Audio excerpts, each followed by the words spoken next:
How many of you have seen the Alfred Hitchcock film, The Birds? Yeah? Any of you get really freaked out by that? You might want to leave now.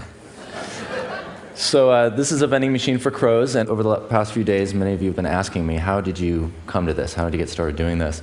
And it started, as with many great ideas, or many ideas you can't get rid of anyway, at a cocktail party. About 10 years ago, I was at a cocktail party with a friend of mine, and we were sitting there, and he was complaining about the crows that he had seen that were all over his yard and making a big mess. And he was telling me that really we ought to try and eradicate these things. We got to kill them because they're making a mess. And I said that was stupid. You know, maybe we should just train them to do something useful. And he said that was impossible. And I'm sure I'm in good company in finding that tremendously annoying when someone tells you it's impossible. So I spent the next 10 years reading about crows in my spare time. And after 10 years of this, my wife eventually said, look, you know, you've got to do this thing you've been talking about and build the vending machine. So I did. But part of the reason that I found this interesting is that I started noticing that we're very aware of all the species that are going extinct on the planet as a result of human habitation expansion. And no one seems to be paying attention to all the species that are actually living, that are surviving. And I'm talking specifically about synanthropic species, which are species that have adapted specifically for human ecologies, species like rats and cockroaches and crows. And as I started looking at them, I was finding that they had hyper-adapted. They become extremely adept at living with us. And in return, we just tried to kill them all the time.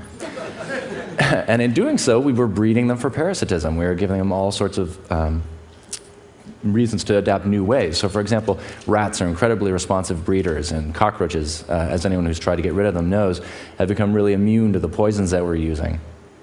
So I thought, let's build something that's mutually beneficial. Well, and let's build something that we can both benefit from and find some way to make a new relationship with these species. And so I built the vending machine. But the story of the vending machine is a little more interesting if you know more about crows. It turns out that crows aren't just surviving with human beings, they're actually really thriving. They're found everywhere on the planet except for the Arctic and the southern tip of South America, and in all that area, they're only rarely found breeding more than 5 kilometers away from human beings. So we may not think about them, but they're always around. And not surprisingly, given the human population growth, more than half of the human population is living in cities now, and out of those, 9/10 of the human growth population is occurring in cities. We're seeing a population boom with crows. So bird counts are indicating that we might be seeing up to exponential growth in their numbers. So that's no great surprise. But what was really interesting to me was to find out that the birds were adapting in a pretty unusual way. And I'll give you an example of that. So this is Betty. She's a New Caledonian crow, and these crows use sticks in the wild to get insects and whatnot out of pieces of wood. Here she's trying to get a piece of meat out of a tube, but the researchers had a problem. They messed up and left just a stick of wire in there. And she hadn't had the opportunity to do this before. You see it wasn't working very well. So she adapted. Now this is completely unprompted. She had never seen this done before. No one taught her to bend this into a hook. No one had shown her how it could happen. But she did it all on her own. So keep in mind that she's never seen this done. Right.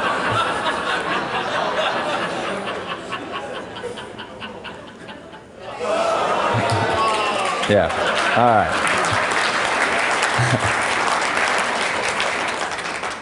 So that's the part where the researchers freak out. So it turns out we've been finding more and more that crows are really, really intelligent. Their brains are proportionate in the same proportion as chimpanzee brains are.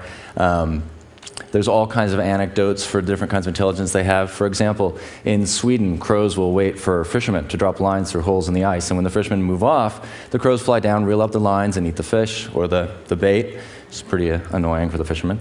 On an entirely different tack, at University of Washington, they, a few years ago, were doing an experiment where they captured some crows on campus. Some students went out and netted some crows, brought them in and weighed them and measured them and whatnot, and then let them back out again. And were entertained to discover that for the rest of the week, these crows, whenever these particular students walked around campus, these crows would caw at them and run around and make their life kind of miserable. They were significantly less entertained when this went on for the next week and the next month and after summer break, until they finally graduated and left campus, and glad to get away, I'm sure, came back sometime later and found the crows still remembered them.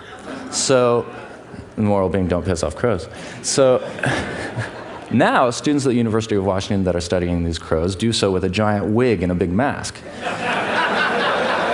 It's fairly interesting.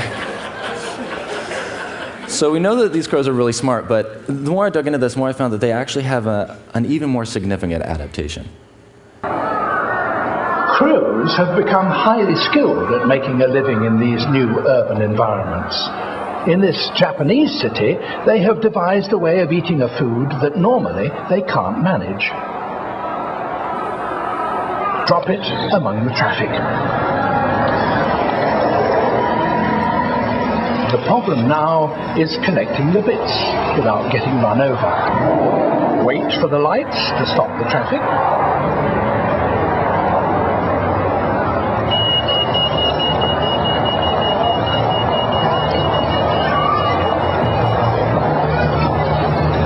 Then collect your cracked nut in safety.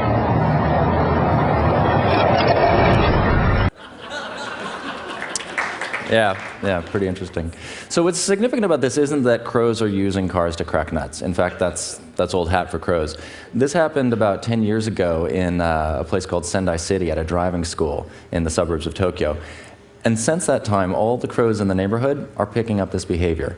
And now every crow within 5 kilometers is standing by a sidewalk waiting to collect its lunch.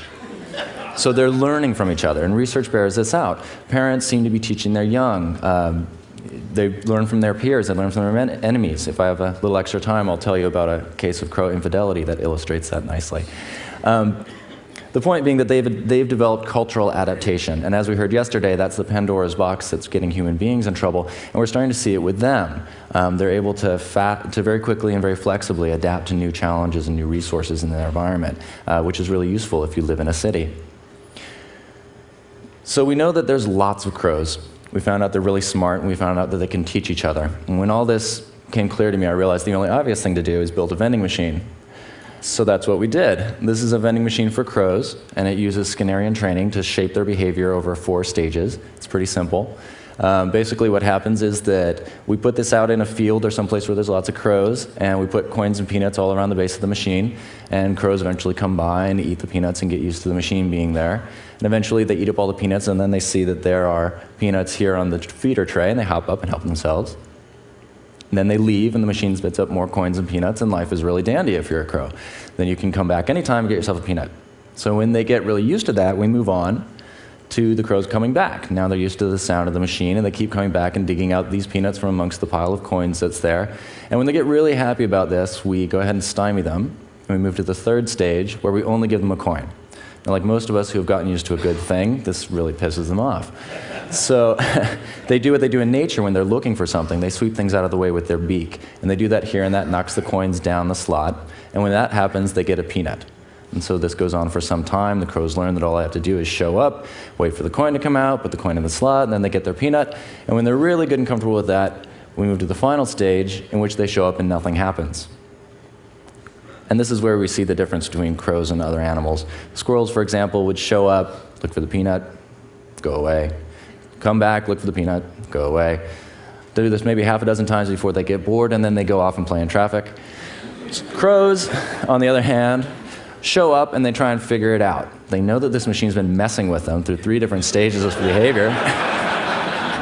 They figure it's got to have more to it. So they poke at it and peck at it and whatnot, and eventually some crow gets a bright idea that, hey, there's lots of coins lying around from the 1st stage, lying around on the ground, hops down, picks it up, drops it in the slot, and then we're off to the races. That crow enjoys a temporary monopoly on peanuts until his friends figure out how to do it, and then there we go.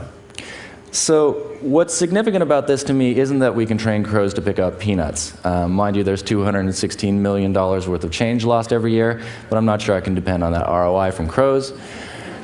Instead, I think we should look a little bit larger.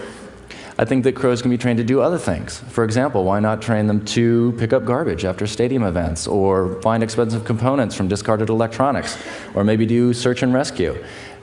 The main point of all this for me is that we can find mutually beneficial systems for these species. We can find ways to interact with these other species that doesn't involve exterminating them, but involves finding an equilibrium with them that's a useful balance. Thanks very much.